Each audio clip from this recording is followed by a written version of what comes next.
Chrisma has a 3-month communications training. So it's all about being an authoritative communicator, that is, stopping your people pleasing. If you're client facing, if you're a coach, if you work with people, there is a chance that you're a bit of a yes man or a woman, or you're a bit of a people pleaser. And the stuff that Chrisma talks about is incredible. I know we want to speak about one of the topics today, Elena, but I'd love for you to just share your experience so far in this training, and then we'll deep dive into that one topic. So vanguarding is when you're realizing there could be even a potential issue or a potential pushback from a client or something that you've practiced over and over again with people, and you're noticing like the same things come up. You're pre-facing that before it becomes an issue or before it even comes up as a question. It raises your authority so much because the other person's like, oh, I didn't even have to like think about this or like come to this as being an issue because they already know what they're talking about, which means that they have a lot of experience with this and they know how to get out of it. It's not just about practice makes perfect. The first step to practice is you need a plan, like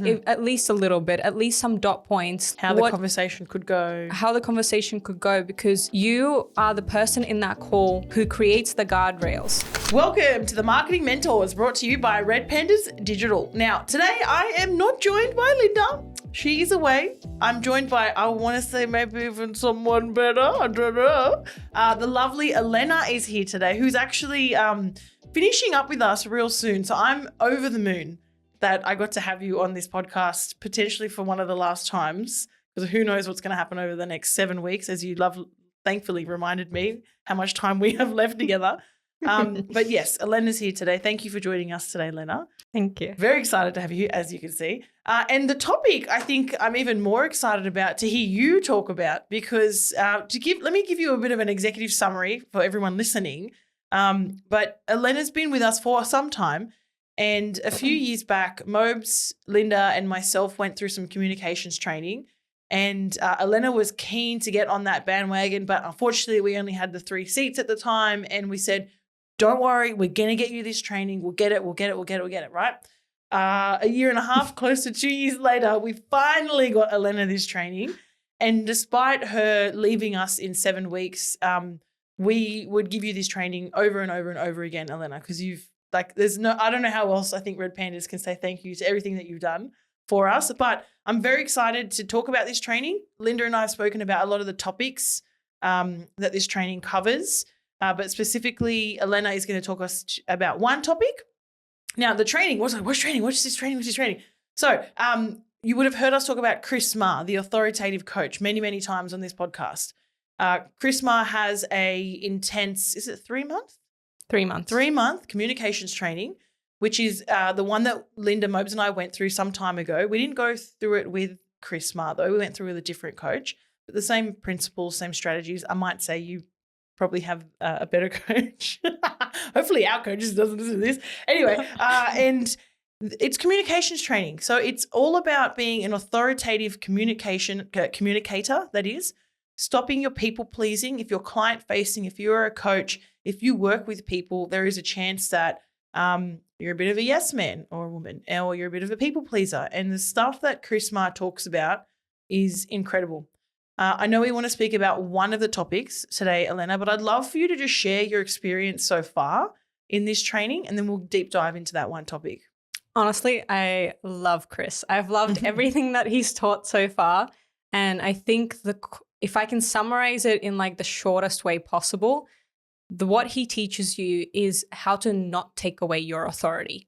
So how to build your authority, but also not to take it away. Because I feel like a lot of people are like, oh yeah, I can build authority and like do this and this to like increase my authority. But a lot of people don't actually focus on the other side of things, which is like not diminishing it. That's it. And there are so many like habits that we do and like practices that we do that diminish our authority without us even realizing it. And we'll cover some of them today for sure. Yeah, nice. So apart from one of the topics we'll go into today, some of the things that you've spoken about in your training so far with Chris. What are my highlights? What are my highlight reels? I feel like the thing that we started with first is just like showing up and the rules of conduct. Nice. Which is like the energy that you bring. Part of that is like even at the start of calls, even if you're like sick or like you ran late or like any little things that like could like distract you and make you go down a rabbit hole with someone, not taking the power away from the conversation that you have to have and not like bringing any attention to it.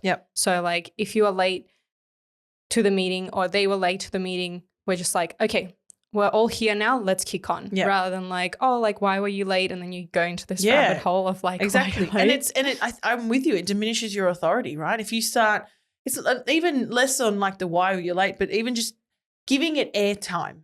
Just doesn't need any airtime. You see them come in, that's it, keep moving, go on. Yeah, I like that. I forget to use that one. I always like to make a joke about someone being late. Like, why are you late for? But then, no, you make a good point. Let's not waste time. Don't give wasted time on things. I think that's probably something there. When you waste time on something, you're taking authority away from yourself. I think we like to disguise like issues with humor a lot. 100%. So like 100%. I find it really hard to come back from that. In terms of like not doing that. But because it's so easy to like make conversation with it and then like dive into something else, whereas it's a lot harder to actually like skip over it and like get to your point. Yeah. And to be fair, I might want to say as well, a lot of the things that we're learning, or I know you're learning, and we went through this same process, it's very hard to implement all of these things with people you already have deep relationships with.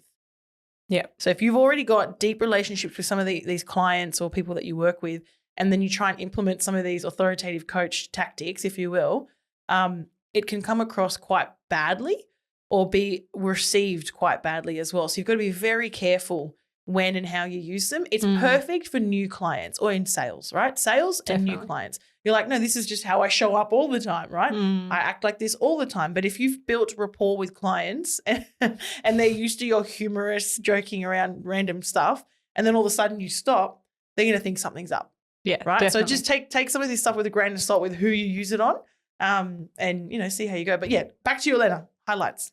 The other one is probably like picking and choosing like what you focus on at a time, instead of like focusing on all of the things he's teaching at the same time and like being like, oh, I have to do X, Y, Z and all the other letters of the alphabet. Just focus on one thing that you could do better in that call. That's probably like the main takeaway from me, because I'm the kind of person that I want to get like a 10 out of 10 and I want to focus on all the things. So for me, it's like I'm just picking the one thing I'm focusing on, whether that's like removing ums or starting the call strong with like an agenda and like getting right into whatever we need to discuss and building my authority with like, this is our call focus, or bringing that energy to that call, whatever it is, just focusing on that one thing and making it better. Yeah, nice one. That's actually a very good advice for anything, really. Just focus on one thing. All right, cool. So today's topic that we want to deep dive into, one that Elena's actually really excelled in recently, and I know this because the team, so with the authoritative coach program that they're in, there is a Clarity Flow coaching online session, group where all the team members are in, and Chris will give the team homework, and fortunately I get to see all the homework that's assigned and all the replies that come back from that homework. And to be fair, it is nice to see what you guys are working on, because when we do our group like training sessions in the week, we can ask for feedback, or when we have a podcast and we need a topic, someone's got some fresh content they can talk about. So that's been great. And the topic that Elena has really smashed, and she's going to talk to us about today, is vanguarding, which is quite possibly why someone's thinking why the title of this episode is his professional way to say I told you so. So Elena, over to you. What is even vanguarding? So vanguarding is when you're realizing there could be even a potential issue or a potential pushback from a client, or something that you've practiced over and over again with people, and you're noticing like the same things come up.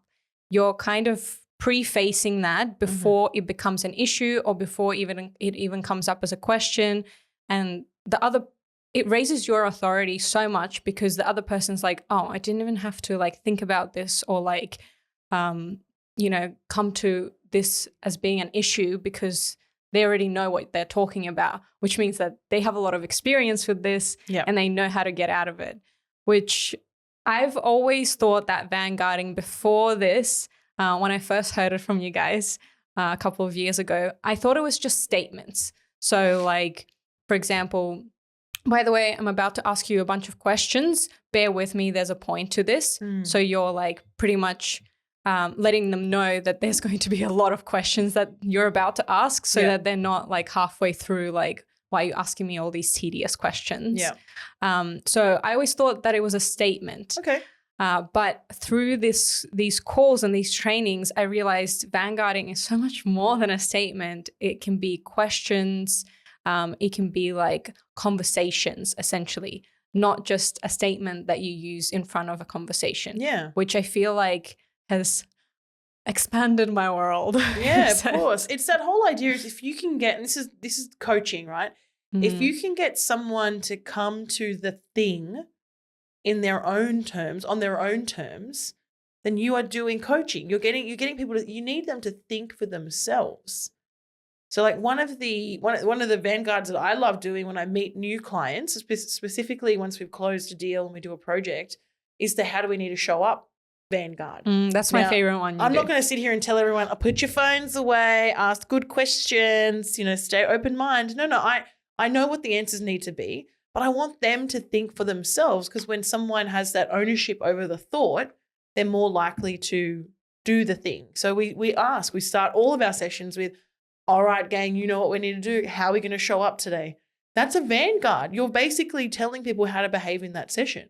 So it's really cool. Thanks for sharing. When they own the answers, they're also a lot more likely to actually do the thing. 100%. Like if you're giving them the answer, it might go through one ear and out the other. But if they own the answer, they are like, oh, I'm the hero. Like I know what I'm talking about. That's it. And you can help keep them accountable throughout the session. Someone's not being present or asking questions or like checking their phone and whatnot. You can, hey, Elena, remember you said before you weren't going to check your phone. Like I'm keeping you accountable. Like I think that's where a coach can step in. They can help you think for yourself, but then also help keep you accountable to the things you said you want to do. That's the key thing there. So yeah, vanguarding, it's a great topic. I think the other thing that came up in the sessions is creating vanguarding videos for before either important meetings or before kickoff sessions with clients. Okay. So what I used to do before like a kickoff session with clients, I would definitely like send a video introducing myself.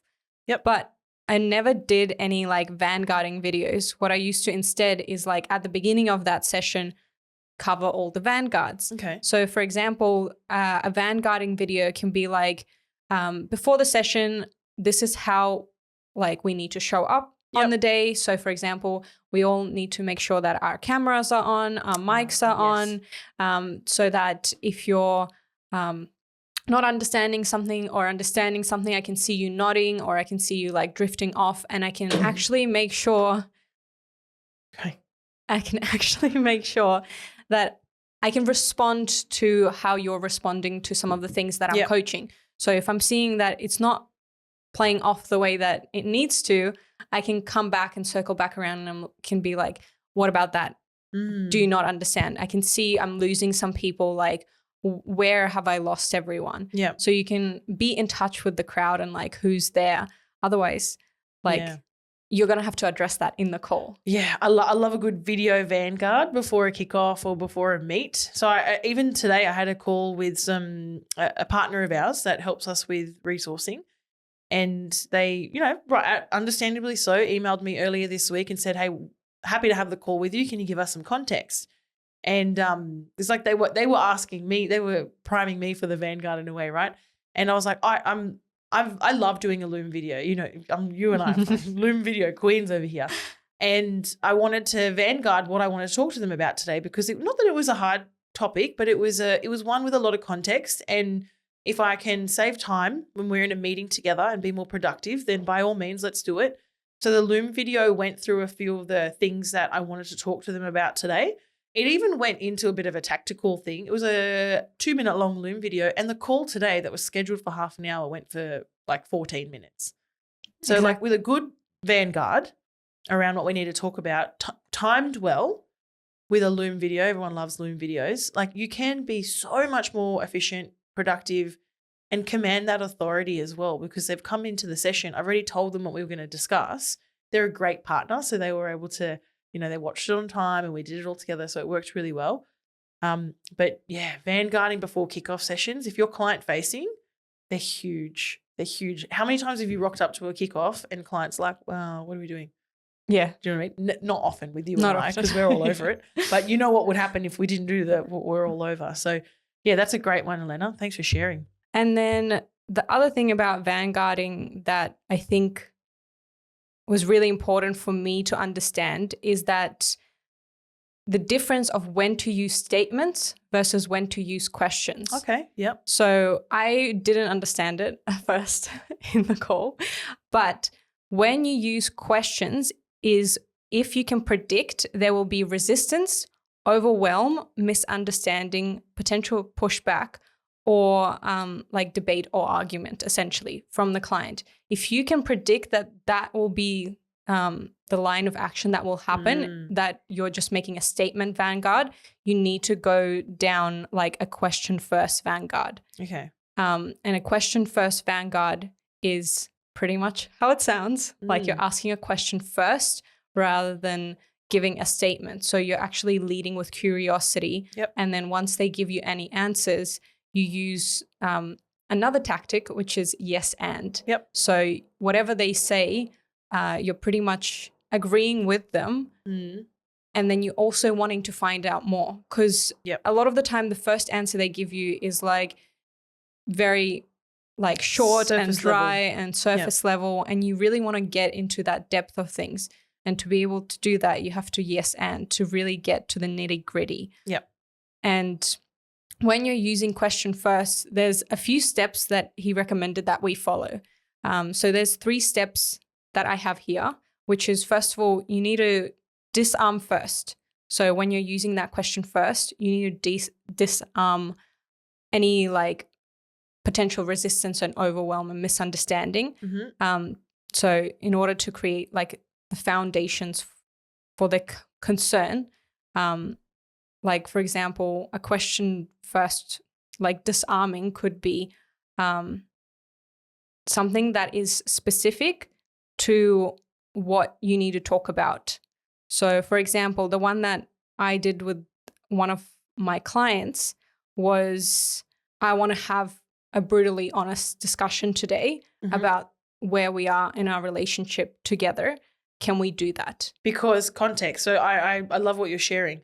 For a bit of context, the client was upset with the account from a lead generation point of view, or just in general? Just in general. Or there's been a bit of like hostility maybe from the client via emails. Like, I'm not going to give you the full story because it's a long story. Elena's had to get roped into this account last minute and save it because it was going down the toilet. But anyway, she's here now. And essentially there was some negative energy around this account. Yeah, they weren't showing up for calls. So I needed to just hit the reset button on the relationship. Elena needed to disarm them. Yeah, disarm them. So they came into a whip call and the first thing you said was? I want to hit the reset button on our relationship. Can we have a brutally honest conversation about where we're at today? Beautiful. How did they respond? They were like, yeah. Yeah. Because then that gives me leverage. That's it. To say, like, if they're not willing to have that open, honest conversation as we go on, I can be like, well, we discussed earlier in the call and agreed together as a team that we're going to have a brutally honest discussion about reset, this. And we need to reset. And you got their approval. Let's circle back to that. Yeah. And I love that you got their approval as well, right? Yeah. So, there's levels to it, right? And you've got to, it takes time. Like, we're all getting coached on it. We're not perfect at this. We make mistakes all the time. But I think if you want to challenge yourself with your communication skills, then some of these things Elena's sharing, they're hard to do.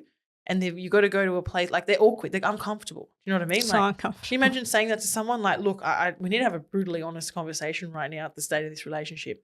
Do you know what I mean? It's uncomfortable to say stuff like that if you're not used to it. But once you start doing it, you become so comfortable with having uncomfortable conversations. Okay, I want to vanguard that. Let me vanguard the vanguard that we're just talking about right now. Please go. You need to prepare before you Yes. go in to be able to have such conversations.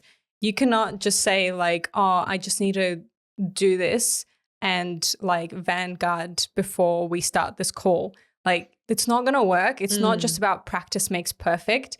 The first step to practice is you need a plan, like at least a little bit, at least some dot points, like how the conversation could go.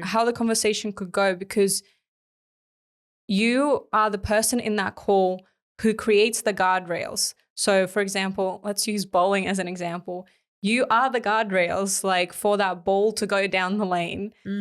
And to be able to do that, you need to have at least somewhat of an understanding of how you're going to get from point A to point B. Knowing what point B is, though, Yeah, right? knowing what point you B is. need to know what point. So that's what Elena means by you've got to just have some preparation. If you want to get client to point B, as in you want to reset the relationship, you want them to agree to maybe a new campaign or whatever it might be, like whatever it is, wherever you want them to get to for the health of the relationship, for the health of the just what's happening right now for you with this person, you got to, like what Elena's saying, is you've got to have an idea of it. You can't just go into it willy-nilly and have this radically candid, direct conversation and not know where it's going to end up. Yeah, I would recommend at the very least have a few dot points that you want to cover and then have a North Star. Yep. So that's like, if anything like goes to shit, you want to have like a North Star that you want to circle back to. So like if the conversation ever derails where you don't want it going down,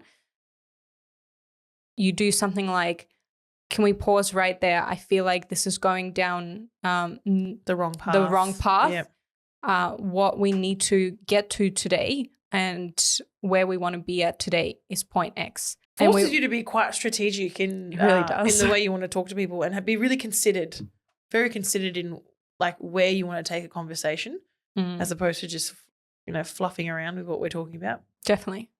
So back to the structure. Yes, back to the structure. Disarm first, establish the problem. Yep. Look at the feedback and the concerns. So looking at after that you've established the problem, is there any feedback and concerns that they have towards the problem? And then lastly, raise the stakes or raise the standard. Okay. So what raising the stakes and the standard looks like is you lean in and you say, right now where we're at is not good enough. To get to past our concerns or the feedback and past this problem, we need to work as a team to figure out how we get past this. And you want to be a team. Like if you're either coaching them or it's your client, like they need to know you're on the same team. Yeah. That's probably like a really crucial part of it. So much stuff in there. There's so, like Elena just shared like hours and hours and hours worth of like conversations that we can talk about. So thank you. I appreciate that. And if you are interested in learning more, I would strongly recommend, and we can link to it in this episode, Chris Mars, authoritative coach, just even on Instagram or on LinkedIn, follow him. He's always dropping some incredible content. And I know he's got like, we don't get any commission, but he's got coaching spots, I think, available for this particular course. He also has a book, which he does also I have love. a book, which we've spoken about before, time and time again. I think he's just finished doing the audio he did. recording, but I don't know where you can get it. I'm assuming you can get it on Spotify. I'm not sure, but it's a short book. I read it in like 2.5 hours one day. Yeah, me too. Because it's just like, I'm just pumped through it. But it's one of those books where you come back to because it's got dog ears and little like sticky, you know what a dog ear is? No. You know when you get the corner of the page and you fold it over? That's what that's called? That's a dog ear because it's like a triangle fold. You knew what a dog ear was? Yeah, okay, maybe it's just a Russian thing. I'm not. See how it is. Yeah, great book, great podcast. Oh, sorry, he did have a podcast back in the day. I think he still does, maybe for like a subscriber list. Nonetheless, he's great. We love him. Elena shared a bunch of really cool stuff today. If you're interested, hit us up, Elena up, whatever you want, LinkedIn, Instagram, Facebook, wherever, we're everywhere. But otherwise, is there anything else, Elena, you want to add on to this topic of vanguarding today before we wrap up? Maybe the conversational framework. Yep. It kind of fits, it does fit in with the vanguarding. So to create that kind of container for your conversation, there's a few things. I forgot what it is. A client conversational container is what it's called. Mm-hmm. And essentially the framework is there's 5 things, which is the stop method, time container, confirmation method, specificity, Yeah. and a rating question. And it is part of vanguarding. So stop is, Tasha, can I stop you right there? Mm-hmm. So you're kind of like vanguarding that you're going to stop them. You're giving their name, so it's not like as harsh as like, that's wrong, or like, no, not that. So it's a question vanguard.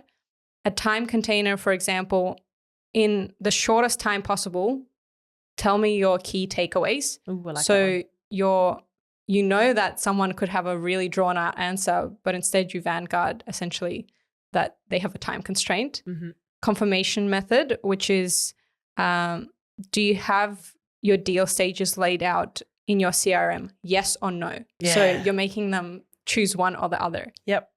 And then specificity method, which is what is the single most important thing you learned today? So just one. And then the rating question. So for example, on a scale of 1 to 10, how effective was the session? Yeah, those are good. Thanks for bringing those up. Those are very, very good. What do you call them? Conditional? The client conversation container. Oh, nice. Client conversation container. Again, things that we do, I think that like we've just have been watered down to us from the communicators, the great communicators we work with. And then hearing you put them out there, like I'm like, oh, I actually use all of those. And I don't even realize. I use them with my child. That's how good they are. They're great. They're communication tactics.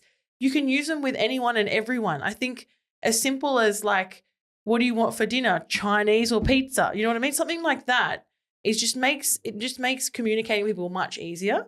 Instead of going down rabbit holes. Yeah, which, and then not knowing. And that's why it is a vanguard. Exactly. It's a type of vanguard because you want to like reduce the amount of time, but still get what you need out of a certain conversation. Keeping your authority as well, which is keeping the key, your right? authority. That was great. Thanks for sharing. Actually, that was like a pro tip. Put that at the end. Call it a pro tip. That's Elena's pro tip.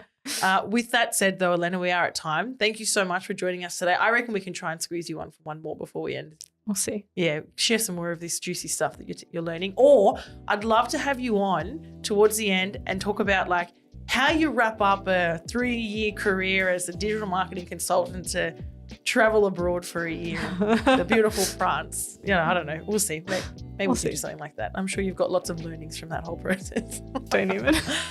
Anyway, Elena, bye for now. Thank you for having us. You're welcome. I'm doing all the goodbyes.